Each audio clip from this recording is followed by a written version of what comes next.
আচ্ছা, hot girlfriend নাকি sexy girlfriend? কোনোটাই না। যে কোনো একটা চুজ করতে হবে, আমি বলছি যে কোনো একটা।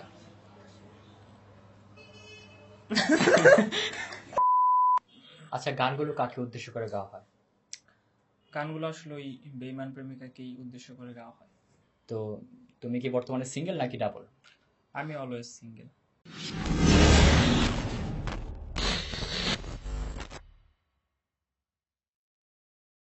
হ্যালো ফ্রেন্ডস, সবাই কেমন আছেন? আশা করি সবাই অনেক ভালো আছেন।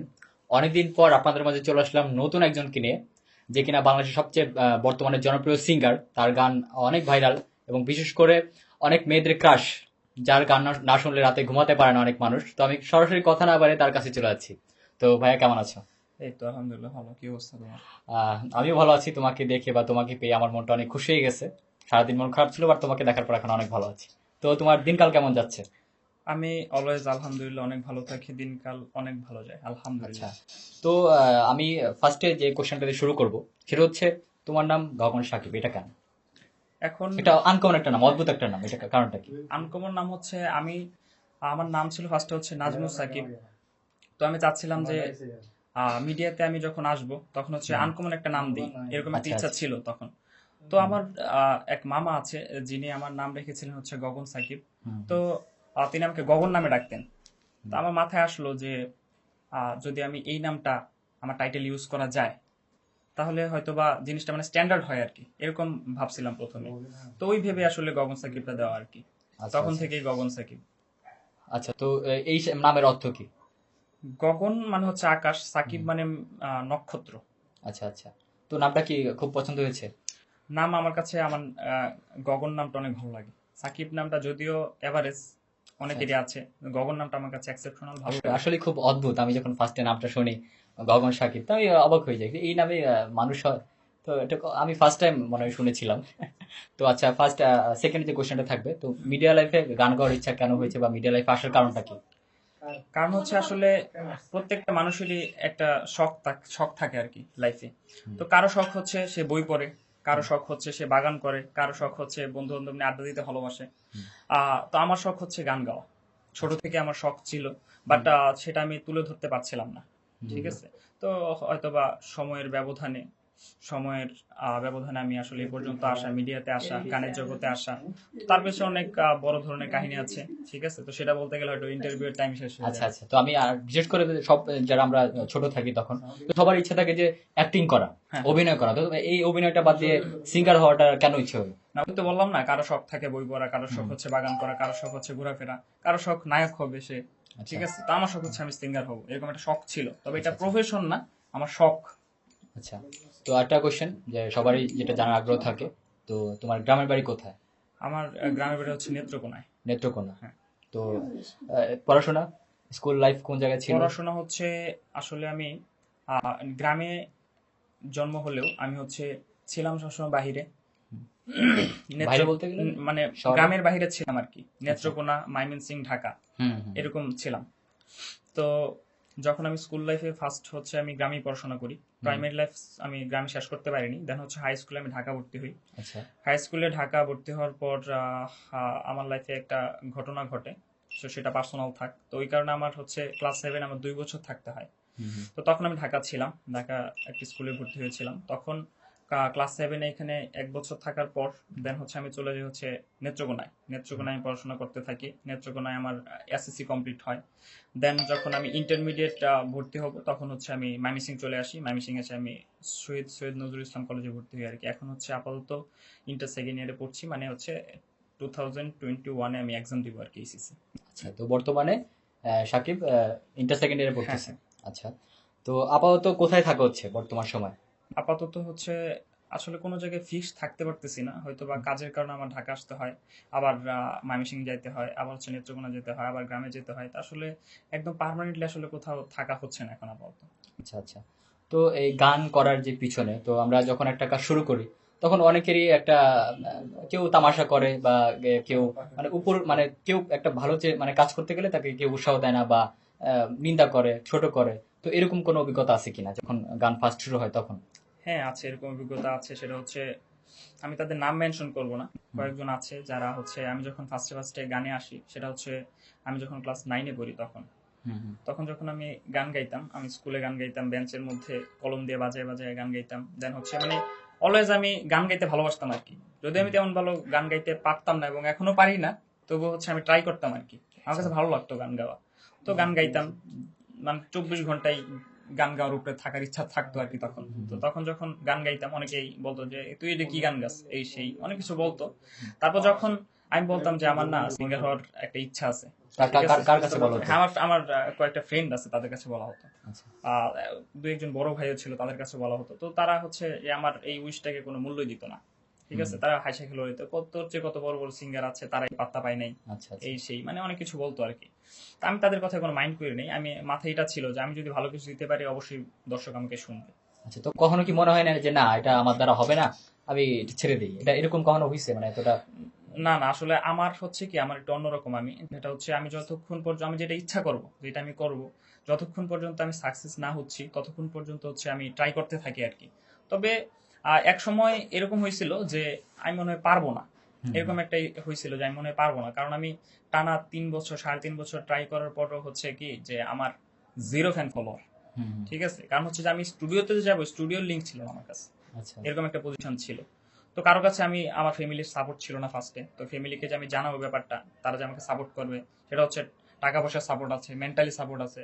তো আমি যে গান লিখবো, গান হুম, যে লিখবো, আমি তো পলায় পলায় তো আর গান লেখা যায় না, হুম। ঠিক আছে। তখন তো আর ওইরকম ছিলাম না যে আমি রাস্তা দিয়ে হাঁটতেছি বা বসে আছি, আমি গান মাথায় সেভ করে রাখবো, তখন ওইরকম ছিলাম না। তখন হচ্ছে যে কাগজে আমার লিখতে হবে, আচ্ছা, এরকম আচ্ছা। একটা মন মানসিকতা ছিল। তো এটার জন্য আসলে একটা পরিবেশ দরকার ছিল। হুম, তখন হুম। ওই পরিবেশটা আমি পাইনি।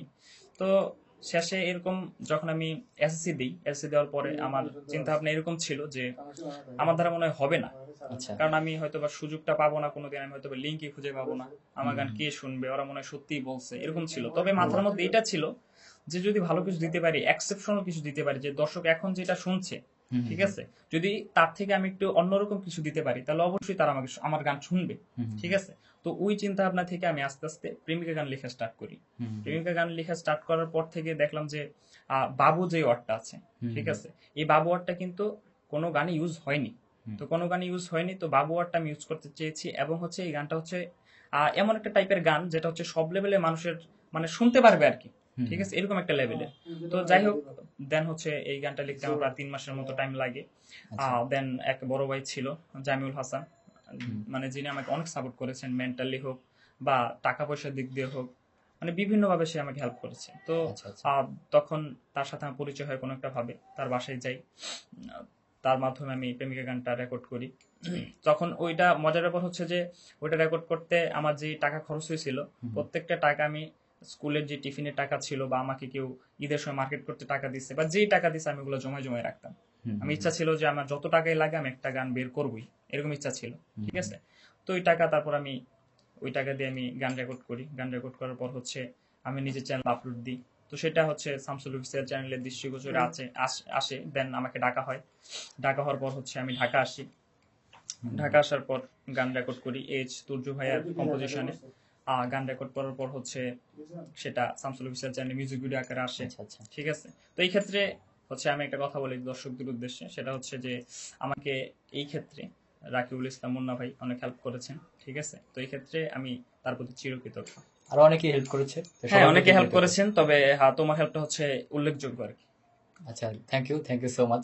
তো আমি আরেকটু পিছনের দিকে ফিরে যেতে চাই। তো স্কুল লাইফে বেস্ট ফ্রেন্ড কে ছিল? স্কুল লাইফে স্কুল লাইফে বেস্ট ফ্রেন্ড ছিল হচ্ছে, আমি তো অনেকগুলো স্কুল চেঞ্জ করেছি। হুম। তো এমনিতে বেস্ট ফ্রেন্ড ছিল ছিল হচ্ছে, কি বলবো, অনেকজনই ছিল, কারণ আমি মেনশন নির্দিষ্ট করে বলতে পারবো না। আচ্ছা, তো আমি এতটুকু দূর আসার পর এতটুকু বুঝতে পারলাম, বা দর্শক হয়তো বুঝতে পারবে যে কোনো কাজে যেটা চেষ্টা করা হয় সেই কাজটার প্রতি যেন একটা ইচ্ছা থাকে, ইয়েতে মানে কখনো যেন সেই চেষ্টাটা যেন আমরা ভেঙে না পড়ি, সেই মানে একটা আমাদের লক্ষ্যটা যেন আমরা স্থির থাকি। যে তুমি যে বললা যে 3.5 বছর পর মানে চেষ্টা করেছো, তারপর তুমি সাকসেস হয়েছো, এটা সত্যি মানে সবার চেষ্টা থাকা উচিত। যে যে যে কাজটা করি না কেন, আমরা অ্যাক্টিং করি দেওয়া বা ডাক্তার ইঞ্জিনিয়ার যেটাই হতে চাই না কেন, আমাদের উচিত আমাদের একটা লক্ষ্য নিয়ে সামনের দিকে এগিয়ে যাওয়া। ইনশাল্লাহ আল্লাহ চাইলে সেটা সফল হবে। সেটা যে যে কিছুই হোক, প্রেম হতে পারে, ভালোবাসা হতে পারে, আর অনেক কিছু হতে পারে। হ্যাঁ, তো অবভিয়াসলি। স্কুল লাইফের সবচেয়ে প্রিয় টিচার কে ছিল, বা যে স্যারকে অনেক হেল্প করছে স্যার? বা স্কুল লাইফে ফেভারিট একজন টিচার ছিল, যিনি হচ্ছেন মুন্না স্যার। তোমার আচ্ছা, নামে নাম, আচ্ছা, আচ্ছা। মুন্না স্যার। একজন স্যার কোন ছিলেন সাবজেক্ট অনেক ছিল, অনেক কোন সাবজেক্ট রাগী। নিত সে? নিতেন হচ্ছে শারীরিক শিক্ষা, ঠিক আছে, বাট ওনার ক্লাস কম ছিল, হুম, সপ্তাহে একদিন ক্লাস ছিল, বাট উনি আমার অনেক ফেভারিট টিচার। ওনার কথাবার্তা আমার সবকিছু আমার কাছে ভালো লাগতো আর কি, সেটাই। আচ্ছা। তো গগন সাকিব, তোমরা কয় ভাই বোন? আমরা হচ্ছি এক ভাই দুই বোন। মানে তুমি একাই? হ্যাঁ, আমি একা, আমার দুই বোন আছে। আচ্ছা, তো আদরের একটা মাত্র ভাই। হ্যাঁ, আচ্ছা, তো গান করা কি ফ্যামিলি সাপোর্ট করে, আব্বু আম্মু বা বোন? গান করা হচ্ছে ফ্যামিলির অনেকেই সাপোর্ট করে, আবার অনেকেই সাপোর্ট করে না। সত্যি কথা হচ্ছে যে আমার বাবা আমাকে খুব বেশি সাপোর্ট করে, এবং আমার বাবা আমার প্রতি খুব কনফিডেন্স যে আমি কি বলবো, যে আমি ভালো কিছু করব জীবনে, হুম, শুধু গান নিয়ে না, হুম, যেটাই করি জীবনে ভালো কিছু করব। এবং আচ্ছা, হচ্ছে উনি চান যে আমি উচ্চ শিক্ষিত হই, ঠিক আছে। তো উনি আমার প্রতি ভরসা করে উনি আমাকে বলে দিচ্ছেন যে, মানে কি বলবো, উনি আমাকে সাপোর্ট দিচ্ছেন, 100% সাপোর্ট দিচ্ছেন হচ্ছে আমার বাবা। আচ্ছা, বাকিদেরটা বলতে পারি না, সাপোর্ট আছে সবাই, তবে সবচেয়ে বেশি সাপোর্ট হচ্ছে আমার বাবার। ফার্স্টে সাপোর্ট ছিল না ওরকম, অনেক কিছু ম্যানেজ করতে হয়েছে আমার ফ্যামিলিতে, অনেক কথা শুনতে হয়েছে, আস্তে আস্তে প্রথমে মেনে নেয়নি আসলে ব্যাপারটা, কারণ মিডিয়া জগৎ হচ্ছে এরকম যে কোনো ফ্যামিলি আসলে মেনে নিতে চায় না, ঠিক হুম, আছে। হুম, সবার মধ্যে একটা ধারণা জন্মায় গেছে যে মিডিয়া জগৎ মানে হচ্ছে খারাপ, নেগেটিভ কিছু হয় এখানে, এরকম হুম, ভাবে আর কি। মেয়ে হলে তো কথাই নেই, হুম, ঠিক আছে। তো ছেলের ক্ষেত্রে তো আমি যেহেতু ছেলে, ওই কারণে হয়তো বা আমি ফ্যামিলি থেকে একটু মাপ পাইছি, আচ্ছা, আচ্ছা, 50% হয়তো মাপ পাইছি, তো আচ্ছা, এটা আমি অনেক রিকোয়েস্ট করে ম্যানেজ করে নিছি। এখন আপাতত ফ্যামিলি থেকে বেশি না হলে মোটামুটি সাপোর্ট আছে। আচ্ছা। তো এখন আরেকটা কোশ্চেন, সেটা হচ্ছে স্কুল লাইফে কখনো বান্ধা হয়েছে, বা স্কুলে যাওয়ার পর স্কুল চুরি করে মানে ফাঁকি দেওয়া হয়েছে স্কুল? স্কুল লাইফে যখন আমি ক্লাস 7-এ পড়তাম তখন হুম, হচ্ছে ঢাকাতে ক্লাস 7-এ যখন পড়ি তখন আহ, 2-3 দিন মেবি দিয়েছিলাম, আচ্ছা, স্কুল বাঙ্ক দিয়েছিলাম 2-3 দিন। তখন গেছিলাম হচ্ছে ফ্রেন্ড সার্কেল নিয়ে ঘুরতে গেছিলাম পার্কে, হুম, হুম, স্কুল ড্রেস পরে ঘুরতে গেছিলাম। আচ্ছা। তো আরেকটা কোশ্চেন, সেটা হচ্ছে যে স্কুল লাইফে এরকম কোনো ঘটনা আছে যে প্রচন্ড মার খেতে হয়েছে স্যারের কাছ থেকে? না, এরকম কিছু হয়নি, কারণ হচ্ছে আমি প্রতিদিনের পড়া প্রতিদিন শিখে যেতাম এবং দুষ্টামি কম করতাম, কথা কম বলতাম, তো ওই ক্ষেত্রে ওরকম কিছু হয়নি। বকা খাইছি বাট মায়ের খাইনি। আচ্ছা। তো সবচাইতে স্পেশাল একটা কোশ্চেন, যেটা জানার সবারই আগ্রহ থাকে। তো তুমি কি বর্তমানে সিঙ্গেল নাকি ডাবল? আমি অলওয়েজ সিঙ্গেল। Always single? এটা কতটুকু সত্যি এই কথাটা, আমার তো বিশ্বাস হচ্ছে না। এখন কি বলবো, একদম সত্যি করে বলতে হবে, লাইফে কখনো কি প্রেম আসছে নাকি আসে নাই? লাইফে প্রেম আসছে অবশ্যই, হ্যাঁ। প্রত্যেকটা আমার জানা মতে আর কি, হুম, প্রত্যেকটা আর্টিস্টের লাইফের ব্যাকগ্রাউন্ডে হুম, একটা কাহিনী থাকে, যেটা হচ্ছে অনেক কষ্টের একটা কাহিনী থাকে। তো আমার লাইফে ওরকম একটা কাহিনী আছে। আমি ফার্স্ট এটা ক্লিয়ার করে নিই যে আমি আপাতত সিঙ্গেল, হুম, আমার প্রেম করার কোনো ইচ্ছা নেই। যদি আমার ওইরকম পজিশনে যেতে পারি হুম, তাহলে হুম, ফ্যামিলিকে জানিয়ে আমি ডিরেক্ট বিয়ের জন্য হুম, বিয়ের জন্য অফার করবো মেয়েকে। যদি আচ্ছা, মেয়ের ফ্যামিলি রাজি থাকে, আমার ফ্যামিলি রাজি থাকে, দেন হচ্ছে, আর যদি আমার যোগ্যতা থাকে ওইরকম, আচ্ছা, আচ্ছা, তাহলে বিয়ে ডিরেক্ট। আচ্ছা। তো আমি সেই প্রথম ভালোবাসা বা লাইফে যে একটা হলেও প্রেম আসছে, আমি তার সম্পর্কে কিছু জানতে চাচ্ছি। তো সেই প্রেমটা কোন ক্লাস থেকে?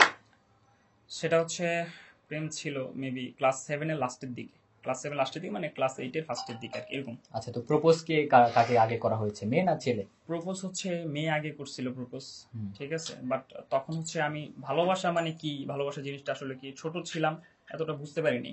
হুম, বাট যখন তার সাথে রিলেশনশিপের হচ্ছে ও তখন ফিলটা ছিল এরকম যে মেয়ে কথা বলে আমার সাথে ফোনে, আমিও কথা বলি, সে হুম, মজা পায় আমিও মজা পাই, এরকম একটা ফিল ছিল আচ্ছা। আর কি, ঠিক মানে আছে। ভালো লাগার হ্যাঁ, একটা ফিল ছিল। মানে দুষ্টমি শয়তানি হুম, এরকম। হুম, আর সেই মেসেজ করতাম, আমি মেসেজ করতাম, ওরকম ছিল। বাট ভালোবাসা যে একটা কিছু আছে, ভালোবাসা নামে যে একটা ফিল আছে মানুষের মধ্যে, তখন সেই ফিলটা আমার মধ্যে ছিল না। আচ্ছা। মেয়ের মধ্যে ছিল কিনা তা আমার জানা নেই, তবে আমার হুম। মধ্যে ছিল না এরকম ফিল। তো রিলেশনটা কত দিন ছিল? রিলেশনটা 5 বছর শেষ হয়েছিল, 6 বছর 1-2 মাস এরকম। মানে 5 বছর রিলেশনও ব্রেকআপ হয়? তো এখন কি বলবো, আসলে ভাগ্যে থাকলে আর কি। তো এটা স্টার্টিং মানে তুমি কবে থেকে বুঝতে পারছিলা যে মানে তুমি তাকে অনেক ভালোবাসো, তাকে ছাড়া তুমি বাঁচবা না? রিলেশন কতদিন পর? সেটা হচ্ছে যখন রিলেশন শুরু হয় আমাদের হুম, ক্লাস 7 থেকে, তখন হচ্ছে আহ, নাইন নাইনে ক্লাস 9-এই মেবি বুঝতে পেরেছিলাম যে না, আমার তাকে দরকার। মানে 2 বছর পরে? হ্যাঁ, আমার আমার তাকে লাগবে, এরকম হুম, একটা ফিল হুম, তখন কাজ করতো। হুম, তার সাথে কথা না বললে আমার খারাপ লাগতো, যে হুম, তাকে মিস করছি, সেও আমাকে মিস করে। তো এরকম দুজনের প্রতি দুজনের একটা ফিল চলে আসে, ঠিক আছে। ফিলটা ছিল এরকম যে সে যদি মানে আমার সাথে ঝগড়া করতো, হুম, মানে আমি কথা ঘুরাই দিতাম যাতে ঝগড়াটা না হয়, কারণ ঝগড়া হলে কথা বলা বন্ধ থাকবে, হুম, কথা বন্ধ হুম, থাকলে আমার খারাপ লাগবে, আমি কোনো কিছুতে মনোযোগ দিতে পারবো না, হুম, হুম, ঠিক আছে। যখন এইরকম হওয়া শুরু করলো তখন হুম, হচ্ছে যে আমি, মানে মনের মধ্যে শুধু এইটা ঘুরপাক খাচ্ছে যে মানে মেয়ে কি আমাকে ভালোবাসে, মেয়ে কি আমাকে ভালোবাসে, যদি হুম, না হুম, ভালোবাসে তাহলে তো আমি অনেক কষ্ট পাবো, এরকম এরকম একটা চিন্তা ভাবনা তখন কাজ করে আর কি। বাট হুম, তখন এত ডিপলি ভাবে ভাবি নাই যে মেয়ের যদি আমি না পাই তাহলে কি হইব, আমি আচ্ছা। মরে যাবো এই সেই এরকম কিছু ভাবি নাই। আচ্ছা, তো এই ভালোবাসাটা হয় মানে নেত্রকোনা থেকে নাকি ঢাকা থেকে? ভালোবাসা ঢাকা ঢাকা। মানে মেয়ে বাসা ঢাকাতে? হ্যাঁ ঢাকা। আচ্ছা, তো আমি ফার্স্টে থেকে 3 বছর পর্যন্ত ঢাকা থাকার পর পরবর্তীতে রিলেশন ব্রেকআপের আগ মুহূর্তের কিছু ঘটনা জানতে চাচ্ছি। কেমন? ব্রেকআপ হওয়ার কারণটা কি? ও আচ্ছা, ব্রেকআপ হওয়ার কারণটা হচ্ছে আমার কাছে যেটা মনে হয় সেটা হচ্ছে ডিস্টেন্স, কারণ দূরত্ব। তুমি কারণ হচ্ছে ঢাকা থাকতা তুমি, তারপর? কারণ হচ্ছে ঢাকা যখন ছিলাম তখন তার সাথে আমার সম্পর্ক ভালো ছিল। আচ্ছা, তো তখন কয় বছর ঢাকা থাকা তার হয়েছে? আমার আমার যেখানে আমি থাকতাম ঢাকা, সেখান থেকে তার বাসার বেশি দূরত্ব ছিল না, বাসার ছাদ থেকে তার বাসা দেখা যেত। এতটাই কাছে? হ্যাঁ এতটাই কাছে ছিল। তো আমার তো ঘটনা হচ্ছে যে আমি যখন বাইরে বের হইতাম তখন তার বাসার সামনে যেতাম, তাকে দেখতে পাইতাম। ঠিক আছে, ও যখন বিকেলে হাঁটতে বের হইতো আমি দেখতে পারতাম। তো মানে ওইখানে হচ্ছে কি, ও আরেকটা রিলেশন করবে বা আরেকজনের সাথে কথা বলবে আরেকটা ছেলের সাথে, এরকম সেও ভয় পায় থাকতো আর আমিও গার্ড দিয়ে রাখতাম একজনের সাথে কথা বলে কিনা। এটা মানে আমার দেখার খুব, আমি কি বলবো, মানে মেয়েকে খুব ভালোবাসতাম, এই কারণে অল টাইম চাইতাম যে ও কারোর সাথে কথা না বলুক, ইভেন ও আপন ভাই ছাড়া ও কাজিনদের সাথে কথা না বলুক, এটা আমি চাইতাম। আচ্ছা আচ্ছা। যে ও যখন আমাকে তার কাজিনদের সাথে ছবি তুলে দিত, আমাকে অনেক ছেলে কাজিন ছিল, ছবি তুলে আমাকে পাঠাইতো। পাঠানোর পর আমি ওগুলো দেখতাম, দেখার পরে মানে আমারও অনেক জেলাস ফিল হইতো, কেন তুললো এই ছবিটা। ঠিক আছে, দূর থেকে তুললেও আমার একটু খারাপ লাগতো, কষ্ট লাগতো, বুকের ভিতরে বাঁ পাশে আঘাত লাগতো। বাপাসে বলতে গেলে কি বলবো, মানে আমার ওই জিনিসটা আমার কেমন যেন অস্থির অস্থির লাগতো, যে আমার কাছে ভালো লাগতেছে না জিনিসটা, তারপরে না করে দিচ্ছে আমাকে আর এইসব ছবি টবি পাঠাবে না। আচ্ছা আচ্ছা। তো এটা সে কি সবসময় সত্যি কথা বলতো, শেয়ার করতো যে আমি এখানে যাচ্ছি বা ফ্রেন্ডের সাথে ঘুরতে যাচ্ছি, বাইরে যাচ্ছি, এরকম কিছু একটা? সেটা নাকি সে হচ্ছে, লুকায় রাখতো রিলেশনের প্রথম 3 বছরের কাহিনীটা? হ্যাঁ হ্যাঁ বুঝতে পারছি, সেটা হচ্ছে প্রথম 3 বছরের কাহিনীটা হচ্ছে তখন তো আমি আরো কাছাকাছি ছিলাম, তখন হয়তো বা আমার কাছে 80% সত্যি কথা বলতো, 20% হয়তো মিথ্যা কথা বলতো।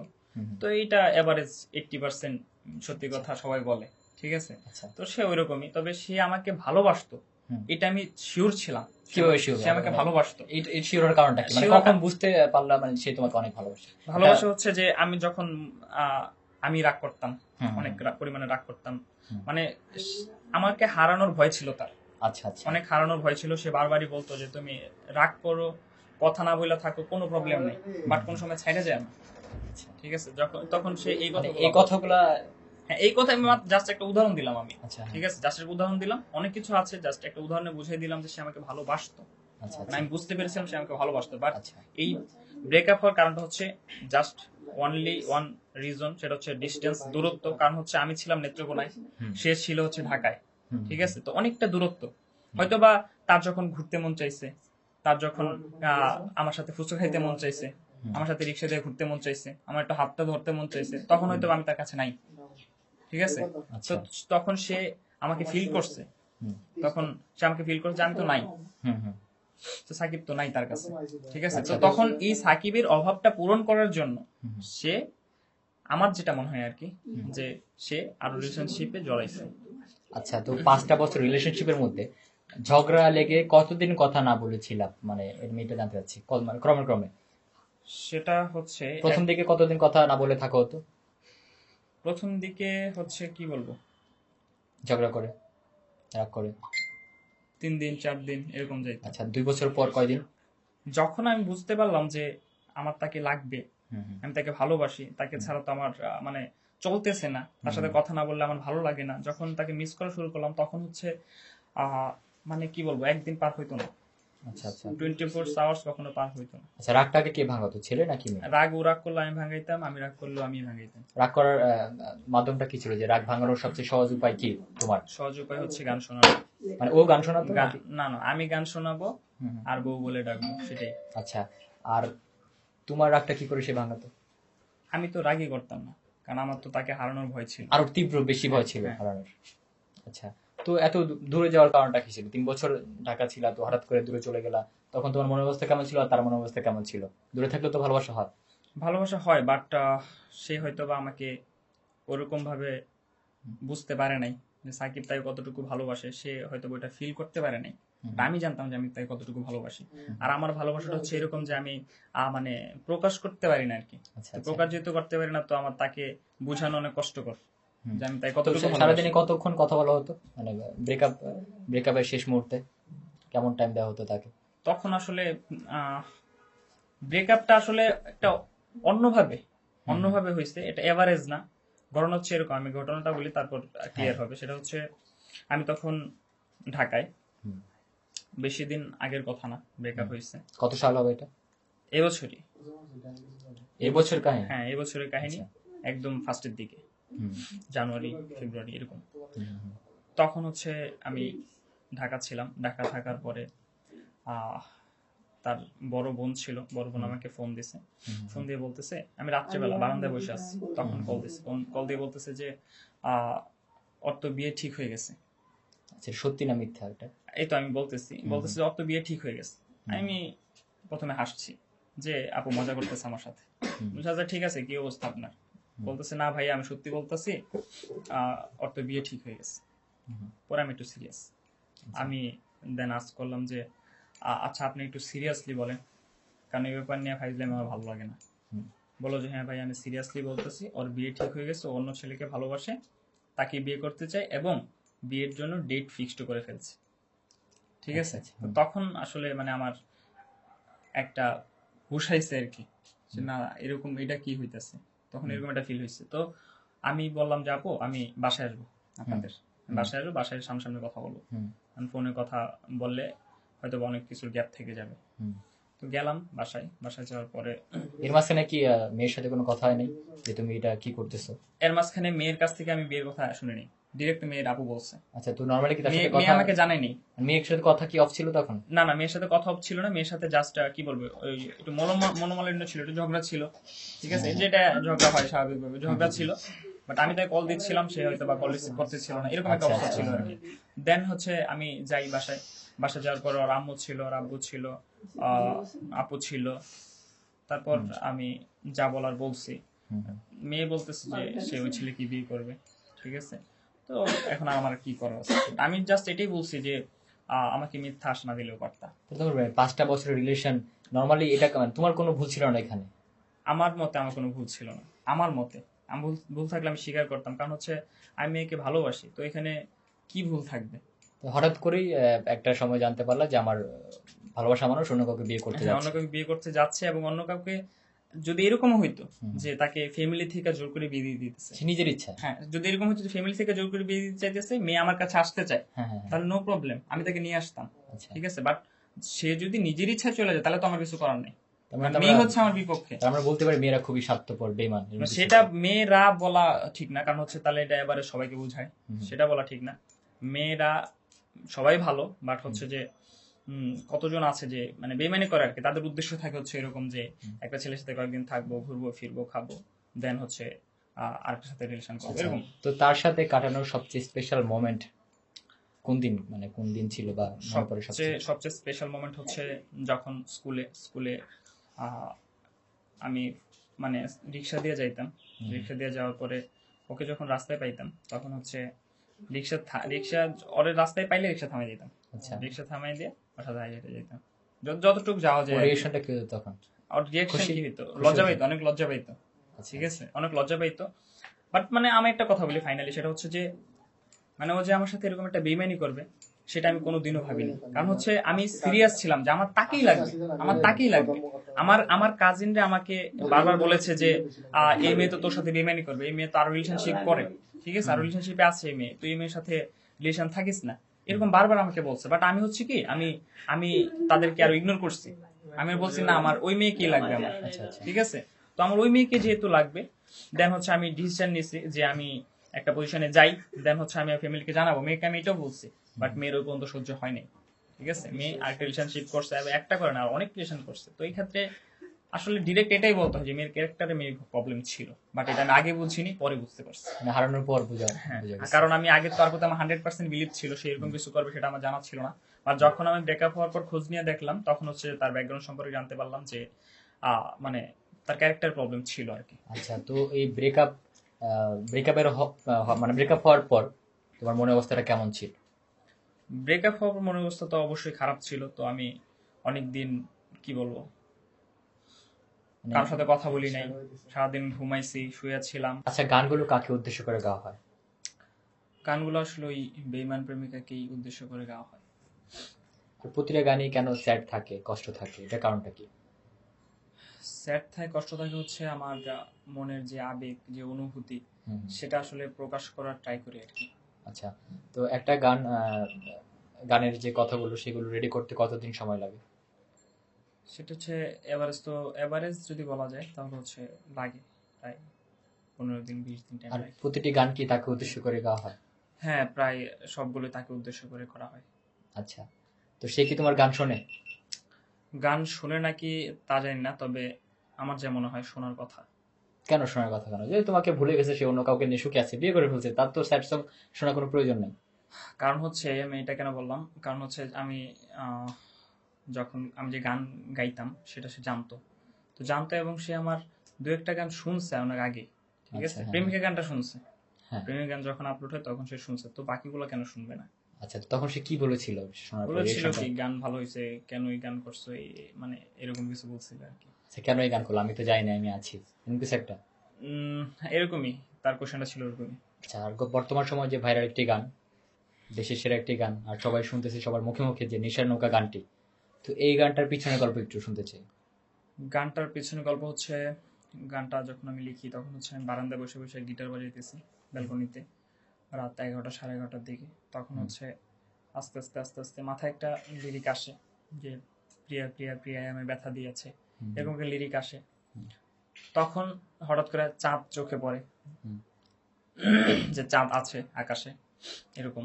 হুম, হুম, দেন হচ্ছে আমার মাথায় একটা জিনিস ক্যাচ করে যে এখন হচ্ছে যে মানুষ নেশা জাতীয় যে ওয়ার্ডগুলো আছে, হুম, সিগারেট, গাঁজা, হুম, হুম, হুম, এগুলো হচ্ছে ইউজ করলে গান আসলে মানুষ শুনে বেশি।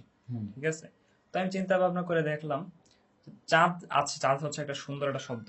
হুম, ঠিক আছে, তো চাঁদটাকে যদি আমার গানের মধ্যে অ্যাড করা যায়, তো হুম। কি দিয়ে অ্যাড করা যায়? শুধু শুধু চারটা অ্যাড করা যাবে না, তো কি দিয়ে অ্যাড করা যায়? আর ঠিক আছে, আমি নেশা জাতীয় একটা কিছু একটা দিই, তাহলে এরকম কিছু হবে যে চারটাকে যাতে এই জায়গায় এসে অ্যাডজাস্ট করা যায়, এরকম একটা কিছু। দেন হচ্ছে ওই সময় ওই জায়গায় বসে আমি 4টা লিরিক বানাইতে পারছিলাম, বাকিগুলো বানাইতে আমার অনেক টাইম লাগছে। তো সব মিলাই ছিল হচ্ছে যে, আচ্ছা আরেকটা কথা আমি ক্লিয়ার করে দিই, সেটা হচ্ছে অনেকে আসলে ভাবে যে যেহেতু গগন সাকিব এরকম সিগারেট গাঁজা নেশা জাতীয় দ্রব্য তামাক নিয়ে গান টান গায়, তো এই কারণে হয়তোবা গগন সাকিব ওইরকম এক্সপিরিয়েন্স আছে নেশা করার। ঠিক আছে, তো এটা হচ্ছে সম্পূর্ণ ভুল ধারণা। কারণ হচ্ছে গান হচ্ছে দর্শকদের জন্য। ঠিক আছে, তো দর্শক যেটা পছন্দ করবে, যেটা শুনবে, তো ওই টাইপের গান দেওয়ার ট্রাই করি। তার মানে এটা না যে আমি নেশা করি দেখেই নেশার গান আসে, সেটা এরকম না আসলে, মানে আচ্ছা, আচ্ছা, দর্শকদের চাহিদা অনুযায়ী গান। আচ্ছা। তো এই গানটা করার আগে কিরকম রিয়েকশন ছিল, মানে আশা কিরকম ছিল? এটা কি ভাইরাল হতে পারে নাকি পারে না? নেশার নৌকা গান যখন কমপ্লিট হয়, একদম হুম, কম্পোজিশন কমপ্লিট হয়, তখন আমি শুনি, শোনার পরে আমি আহ, ভাবি যে 1 মিলিয়ন যাবে, এরকম একটা চিন্তা ভাবনা ছিল, 1 মিলিয়ন। আচ্ছা, তো শামসুল ভাই কি বলেছিল এটা শোনার পর? এটা শুনে শামসুল ভাইয়া বলল যে 1 মিলিয়ন চেয়ে বেশি আশা করা যায়, উনি সেটা বলছিলেন। আচ্ছা, তা এখন তো 1 মিলিয়ন ক্রস করেছে। আচ্ছা। তো এই গানটা যখন ভাইরাল হলো বা সবার কাছে ভালো সাড়া পাওয়া গেছে, তখন কিরকম রিয়েকশন হয়েছে? ভালো যখন সাড়া পাওয়া গেছে তখন হচ্ছে রিয়েকশনটা ছিল, আনন্দ লাগছে, অনেক খুশি লাগছে, বাট হচ্ছে যে তারা সবাই নেশার নৌকা 2 চাচ্ছে। হুম, তো হুম। এখন আপাতত নেশার নৌকা 2-র দিকে একটু মনোযোগ দিচ্ছি, দেখি কিছু আনা যায় কিনা। আচ্ছা, তো এই গানটা আসলে সত্যি অনেক ভাইরাল হয়েছে, আমরা যখনই যেখানে যাই গানটা শুনি।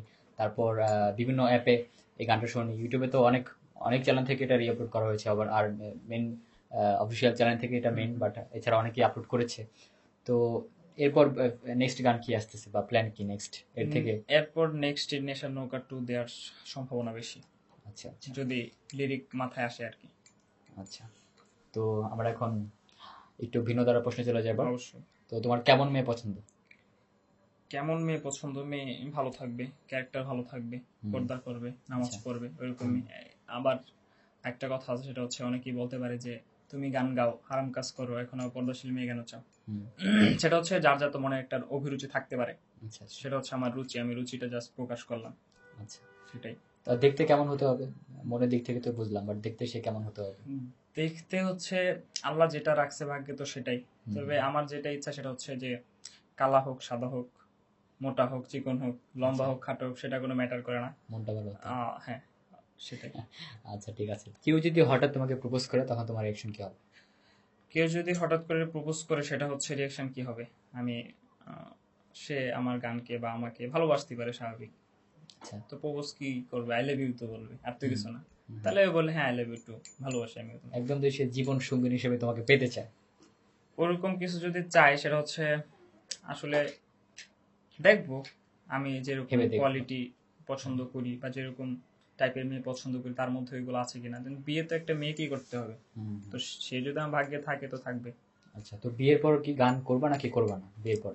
বিয়ের পরে গান করবো না সেটা না, গান তো সারা জীবনই থাকবে ইনশাল্লাহ বেঁচে থাকলে। আচ্ছা আচ্ছা। তো তোমার বার্থডে কবে? বার্থডে হচ্ছে 29শে নভেম্বর। আজকে সেই স্পেশাল দিন, আজকে 29শে হ্যাঁ, নভেম্বর। তো হ্যাপি বার্থডে। আর থ্যাংক ইউ, দর্শকদের থ্যাংক ইউ। দর্শকদের বলে রাখি, আজকে 29শে নভেম্বর, আজকে আমাদের সাকিবের বার্থডে। তো সবাই তার জন্য দোয়া করবেন, সে যেন আরো অনেক দূরে গিয়ে যায়, আপনাদের ভালো ভালো গান উপহার দিতে পারে, আরো অনেক বছরের জন্য সে বেঁচে থাকে আমাদের মাঝে। তো আমরা এখন আরেকটা ভিন্ন ধারা প্রশ্নে চলে যাব। প্রিয় ক্রিকেটার কে তোমার? প্রিয় ক্রিকেটার হচ্ছে যে কি একদম বাংলাদেশের ওয়ার্ল্ড মধ্যে? ওয়াইড, বাংলাদেশের মধ্যে। বাংলাদেশের মধ্যে সাকিব আল হাসান। আর পুরো বিশ্বে? পুরো বিশ্বে হচ্ছে কি বলবো, পুরো বিশ্বে আমাকে সাকিব আল হাসানকে ভালো লাগে। আচ্ছা, তো প্রিয় ক্রিকেট দল বাংলাদেশের বাইরে? বাংলাদেশ, অবশ্যই বাংলাদেশের বাইরে গিয়ে বাংলাদেশের একটা দল। বাইরে, হুম। বাংলাদেশের বাইরে যদি বলতে হয় তাহলে হচ্ছে অস্ট্রেলিয়া। অস্ট্রেলিয়া কেন? অস্ট্রেলিয়াতে আহ, মানে আমার ভালো লাগে আর কি, তাদের খেলা, তার কিছু প্লেয়ার আছে আমার ভালো লাগে, অ্যারন ফিঞ্চ, ডেভিড ওয়ার্নার, তাদেরকে আমার ভালো লাগে। তো বাংলাদেশের মধ্যে প্রিয় নায়ক কে? বাংলাদেশের মধ্যে হচ্ছে আরেফিন শুভ। আচ্ছা, আর প্রিয় নায়িকা?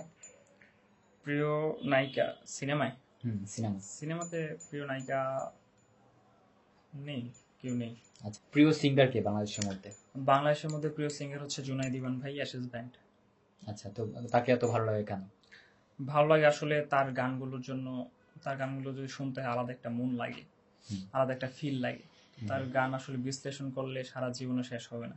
আচ্ছা, আমার আচ্ছা। কাছে ওগুলো অনেক ভালো লাগে আর কি, জিনিসটা অনেক ফিল, সেই ফিল। তো তাকে দেখে কি সিঙ্গার হওয়ার ইচ্ছে হয়েছে নাকি? না না, তাকে দেখে সিঙ্গার হওয়ার ইচ্ছা না, তার গান আমি অনেক আগে থেকেই শুনতাম, অনেক ভালো লাগতো। সিঙ্গার হওয়ার ইচ্ছা আসলে কি বলবো, নেত্রকোনা যেহেতু জন্ম, নেত্রকোনা অনেক সিঙ্গারেরই জন্ম। আর ভাই ভাই সাদমান পাপ্পু ভাই, জিসান খান শুভ ভাই, তাসরিফ খান ভাই, পাগলে ইমরান খান ভাই, তো তাদেরকে দেখে আসলে এক মনের মধ্যে ইচ্ছা জাগে আর কি। তো আচ্ছা, আস্তে আস্তে ধারাবাহিক হয়ে যাওয়া। আচ্ছা, তো প্রিয় খাবার কি? প্রিয় খাবার কি বাসায়? হ্যাঁ, বাসায়। বাসায় হচ্ছে শুকনো সেমাই, হুম। বাহিরে হচ্ছে ফ্রেঞ্চ ফ্রাই। আচ্ছা, মার হাতের শুকনো সময়। তো ফ্যানদেরকে কি করে সময় দেওয়া হয়? সময় দেওয়া হয় আসলে ফ্যানদেরকে অতটা সময় দিতে পারি না, যদি আমার অনেক ইচ্ছা আছে যে প্রত্যেকটা ফ্যানের সাথে আমি কথা বলবো, তাদের খোঁজ খবর নিব, তারা আমার সম্পর্কে অনেক কিছু জানতে চায়, তার সাথে আমি কথা বলবো, ফোনই হোক, মেসেজেই হোক বা সামনাসামনি হোক। বাটটা হয়তো বা সময় সুযোগের কারণে ততটা হয় না, তো আমি ট্রাই করি আমার বেস্ট। আচ্ছা, তো আমার মনে হয় তোমার ব্রো যারা ফ্যান আছে তারা এই ইন্টারভিউটা দেখে অনেক কিছু জানতে পারবে তোমাকে নিয়ে, হ্যাঁ, হ্যাঁ। অনেক অজানা তথ্য তারা শুনতে পারবে। হুম। তো আমার পরবর্তী কোশ্চেন, তো এরকম কোনো ঘটনা মনে পড়ে যে খুব ক্রেজি ফ্যান, তার সাথে কোনো মজার কোনো ঘটনা বা অভিজ্ঞতা? এরকম আছে, অনেকই ক্রেজি ফ্যান আছে, বিশেষ করে অনেস্টলি বলছি যে মেয়ে ক্রেজি ফ্যান আছে অনেক। তো তারা হচ্ছে ডিরেক্ট প্রপোজ করে, রিয়েল লাইফে নাকি বাস্তবে নাকি ফোনে? সামনাসামনি মেসেজ, কমেন্ট। আচ্ছা আচ্ছা। দেন হচ্ছে ডিরেক্ট বলে যে তোমার পর্দাশীল মেয়ে পছন্দ, আমি পর্দাশীল আছি, আমি ফ্যামিলিকে ম্যানেজ করো, তুমি আমাকে বিয়ে করো।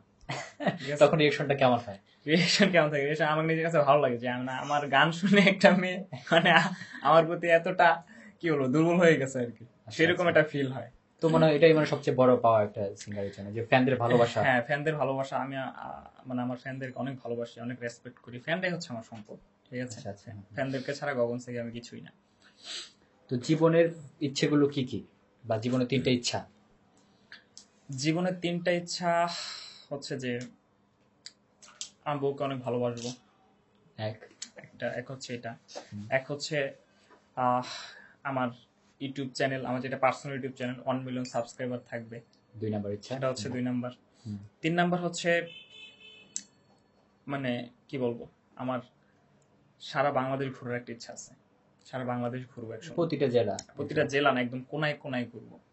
আচ্ছা, ঠিক আছে। তো হারিয়ে যাওয়া প্রেমিকা যদি তোমার লাইফে ব্যাক আসতে চায় তখন তুমি কি করবা? ব্যাক আসতে চাই এখন হচ্ছে, এখন নো, সে আমার সাথে কন্ট্যাক্ট করতে পারবে না, এবং এমনকি মানে তার ভয়েস যদি আমি শুনি বা তাকে সামনাসামনি দেখি বা যে কোনোভাবেই হোক, আমি তাকে একদম ইগনোর করবো, টোটালি ইগনোর? Totally ignore. মানে তার জন্য এত স্যাড সং, এত দুঃখ কষ্ট, তারপর সে ব্যাক আসতে চাইলে ব্যাক না আনার কারণটা কি? না, কারণ হচ্ছে সে অনেক বড় বেইমানি করেছে, আর বেইমানি কোনো প্রকার ভুল না, এটা অনেক বড় অপরাধ আমার কাছে। আচ্ছা, এটা সবারই এটা। সেটা তো তার কোনো মাপ নেই। হঠাৎ করে যদি কোনো একটা সুন্দরী হট একটা সেক্সি মেয়ে তোমাকে প্রপোজ করে তখন তোমার রিঅ্যাকশন কি হবে? রিঅ্যাকশন নর্মাল থাকবে, সে তো মেয়ে একদম একদম সুপার ডুপার হট, একদম আমার একদম আমি ইন্ডিয়ান সানি লিওনের মতো, তখন কি হবে রিঅ্যাকশন বলো? তখন আমি লজ্জা পাই দৌড়। দৌড় দিবা কেন? এত সুন্দর এত হট একটা মেয়ে propose আমার করতে এত হবে। হট আবার ভালো লাগে না। আচ্ছা ঠিক আছে। তো এখন পর্যন্ত লাইফে নেওয়া সবচেয়ে রং ডিসিশন কোনটা ছিল? সবচেয়ে রং ডিসিশন ছিল হচ্ছে একটা বেইমান মেয়ের সাথে আমার মানে তাকে ভালোবাসার জন্য ডিসিশন নেওয়া, তাকে এত কাছে আনার জন্য ডিসিশন নেওয়া, সেটা আমার লাইফে সবচেয়ে বড় রং ডিসিশন ছিল। আচ্ছা এখনো কি সেই বিমান প্রেমিকাকে মনে পড়ে? অবশ্যই মনে পড়ে, মিস করা হয় তার এখন? জন্য আমার কোনো ফিল নেই, তার প্রতি আমার কোনো ভালোবাসা নেই, কিন্তু মনে পড়ে, মায়া কষ্ট কষ্ট হয় না? লাগে মাঝে মাঝে। আচ্ছা কোন জিনিসটাকে অলওয়েজ ভয় পাও? অলওয়েজ ভয় পাই হচ্ছে আমার ফ্যান ফলোয়াররা যদি আমার প্রতি রাগ করে, ঠিক আছে, আমার ফ্যান ফলোয়াররা আমার প্রতি রাগে গেল, গগন সাকিব এরকম আমাকে দাম দিল না, পাঠে উঠে গেছে, ভাব নিতেছে, তো এই মন মানসিকতা তাদের মধ্যে যাতে না আসে, যা চলে আসে বা কখন চলে আসে এইরকম ধারণা, তো ওই জিনিসটা আমার অনেক ভয় লাগে। আচ্ছা আচ্ছা। তো তোমার প্রিয় ফুটবলার কে? প্রিয় ফুটবলার হচ্ছে মেসি। মেসি। আর প্রিয় দল? অবশ্যই আর্জেন্টিনা। হ্যাঁ। আচ্ছা তো এক কথা উত্তর দিতে হবে, আমি দুইটা অপশন দেবো, সেটা হচ্ছে প্রিয় খাবার সিঙ্গারা নাকি সমোসা, যে কোনো একটা। সমোসা। আচ্ছা রুটি নাকি পরোটা? পরোটা। পরোটা। গরুর মাংস নাকি মুরগির মাংস? গরুর মাংস। শীতকাল নাকি গরমকাল? শীতকাল। কেন শীতকাল কেন? শীতকালে বেশি বিয়ে হয় তাই? হয়তো। তুমি কি বিয়ে কি শীতকালে করবা তুমি? শীতকাল করবো নাকি জানি না, যখন মন চাইবে তখন বিয়ে আচ্ছা করবো। আচ্ছা, বিয়ে করার প্ল্যানটা কবে, মানে কত বছর পর? বিয়ে করার কোনো প্ল্যান নেই, যখন আমি ভাববো বা দেখবো যে আমার যোগ্যতা আছে একটা মেয়েকে আমার কাছে এনে রাখার, তখন। তো ওই তাহলে 2-3 বছরের মধ্যে তো হচ্ছে না বিয়ে, নাকি আরো 10 বছর লেগে যেতে পারে? তা জানি না, তবে কি বলবো, মনের ব্যাপার তার বলা যায় না, কাকু ভালো লেগে যেতে পারে। আচ্ছা বিয়ে কয়বার করবো তুমি? কয়বার করার ইচ্ছা বিয়ে? বিয়ে কয়বার করবো, বিয়ে তো মানুষ একবারই করে। আমি তো যখন অফ ক্যামেরা ছিল আমি গল্প করছিলাম তোমার সাথে, তুমি বলছিলে 4-5টা বিয়ে করবো আজকে সকালে। ওইটা তো মজা ছিল, বিয়ে তো মানুষ একটাই করে, তাই ফার্স্ট বউ কি মানবে নাকি পরের বিয়েগুলো? তো হট গার্লফ্রেন্ড নাকি সেক্সি গার্লফ্রেন্ড? পর্দাশীল গার্লফ্রেন্ড। না দুইটা থেকে যে কোনো একটা। কি বলবো এখন, এটা কোনো আনসার নেই আমার কাছে। একজনকে নিতে হবে, হট অথবা সেক্সি। দুইটা নিলে? দুইটা নিলে তারও ভালো। দুইটাই নিলাম। ওকে ফাইন, ঠিক আছে, কেউ তাকে বিয়ে করবেন না, যারা পদ্মাশীল মানুষ আছেন তারা তার ক্যারেক্টার তো চিনে নিয়েছেন আপনারা, ঠিক আছে? তো আমরা একদমই শেষ পর্যায়ে চলে আসছি, তো যাবার আগে দর্শকদের জন্য একটা মজার একটা সারপ্রাইজ আছে, সেটা হচ্ছে তোমার ফোনের মেসেঞ্জারের চ্যাট লিস্টের ফার্স্ট 3 জনের নামটা আমি দর্শকদের দেখাবো বা প্রকাশ করবো। কে কে আছে তোমার মেসেঞ্জারের ফার্স্ট 3 জন, প্রথম 3 জন, বা লাস্ট কার সাথে চ্যাটিং করা হয়েছে, দেখি বের করো। আমি আমি দেখে দেখে বলি। আচ্ছা না আমিও থাকবো সাথে, যেন চিটিং না হয়। প্রথম জন কি? ওজন হচ্ছে মোহাম্মদ সবুজ, মোহাম্মদ আমাদের সবুজ? টিমের সবুজ ভাই। আচ্ছা আমাদের টিমের সবুজ ভাই, আচ্ছা ওকে ফাইন। দেন হচ্ছে শামসুল আলম ভাইয়া, শামসুল আলম আমাদের ভাইয়া। বস শামসুল আলম আচ্ছা 3 ভাইয়া। নম্বরে? 3 নম্বরে হচ্ছে রাকিবুল ইসলাম মুন্না। ও মাই গড, আমার নামটা আমি সত্যি খুব লাকি যে তার চ্যাট লিস্টে আমি 3 নাম্বার পার্সন হতে পারছি, আমি সত্যি খুব লাকি। হ্যালো ফ্রেন্ডস, আমরা একদমই অনুষ্ঠানের শেষ পর্যায়ে চলে এসেছি। আমি চেষ্টা করেছি সবকিছু গোপন তথ্য বের করে আনার, আর তারপরেও যদি আপনাদের কোনো কোশ্চেন থেকে থাকে অবশ্যই কমেন্ট করবেন, আমরা পরবর্তী কোনো ইন্টারভিউতে সেই কোশ্চেন নিয়ে আবার আপনাদের মাঝে মাঝে ফিরে আসবো। আর চলে যাচ্ছি, বাট যাওয়ার আগে আমরা ফ্যানদের আর চলে যাচ্ছি, আর চলে যাওয়ার শেষ মুহূর্তে ফ্যানদের উদ্দেশ্যে কি বলার আছে এবং সেটা সে বলবে, তারপর একটা গান দিয়ে আমাদের অনুষ্ঠান আজকে আমরা শেষ করবো। ফ্যানদের উদ্দেশ্যে এটাই বলবো যে আপনারা আমাকে যেভাবে প্রথম থেকে সাপোর্ট করে এসেছেন, এখনো করছেন, তো আমি আমার বিশ্বাস আর কি, এবং আমি আশা রাখি যে ভবিষ্যতে আমাকে এভাবে সাপোর্ট করবেন ফিউচার ইনশাল্লাহ। আমিও ট্রাই করবো, আমার বেস্ট ট্রাই করবো আপনাদেরকে ভালো ভালো গান দেওয়ার জন্য ইনশাল্লাহ।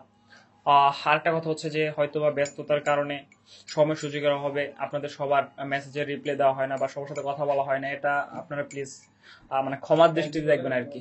তো যাই হোক, সেটাই আশা রাখি সবাই এভাবে সাপোর্ট করে যাবেন, আর সবাই পাশে গানগুলো থাকবেন। দেখবেন বেশি হ্যাঁ, বেশি। পাশে থাকবেন। আর তার চেয়ে বড় কথা হচ্ছে যে নেশার নৌকা গান এখন ট্রেন্ডিং এ আছে, সেটা হচ্ছে আপনাদের জন্য পসিবল হয়েছে। তো গানটা নিয়ে আরো বড় ধরনের ইচ্ছা আছে, তো আশা করি গানটা আরো অনেক দূরে গিয়ে যাবে। তো আপনারা যদি পাশে না থাকেন তো আমি গগন সাকিব কিছুই না। আচ্ছা আর গানগুলো সবাই শুনবেন, বেশি বেশি শেয়ার করবেন। আর তোমার ফেসবুক আইডি এটা একটু সবাইকে বলে দিলে ভালো হয়। আমার Facebook ID plus page, YouTube channel সব গগন সাকিব। আচ্ছা, তো কেউ কেউ ফেক আইডির কাছে প্রতারিত হবেন না, রিয়েলিটিটা বেছে নেবেন, খুঁজে নেবেন। তো আমরা শেষ পর্যন্ত চলে আসছি, তো আমরা গান দিয়ে আমাদের আজকে শেষ করব। তো তোমার কোন গানটা আজকে আমরা শুনবো? তো যেহেতু নেশা নৌকাটাই আপাতত হিট, তো সেটাই ট্রাই করি। আচ্ছা ঠিক আছে। তাই তো তারে ভুলতে আমি নেশার নৌকা বাই, প্রতি রাইতেই নেশার নৌকায় চাঁদের দেশে যাই। ওরে সিগারেট ছোঁয়ায় বারণ বলতে রে আমায় খুব, এখন আদর কইরা নেশায় আমায় রোজ পাড়ায় রে ঘুম। ওরে প্রিয়া প্রিয়া প্রিয়া আমায় ব্যথা দিয়াছে, মনের মাঝে প্রিয়ার নাকি অন্য কেউ আছে। ওরে প্রিয়া প্রিয়া প্রিয়া আমায় ধোকা দিয়াছে, মনের মাঝে প্রিয়ার নাকি অন্য কেউ আছে। আরে মনের মাঝে প্রিয়ার নাকি অন্য কেউ আছে। ওকে, সবাই ভালো থাকবেন, সুস্থ থাকবেন, সবসময় সুস্থ থাকবেন সবসময়, আর শান্ত অবস্থার সাথেই থাকবেন, গানগুলো শুনবেন। আজকের মধ্যে এখানেই, আল্লাহ হাফেজ।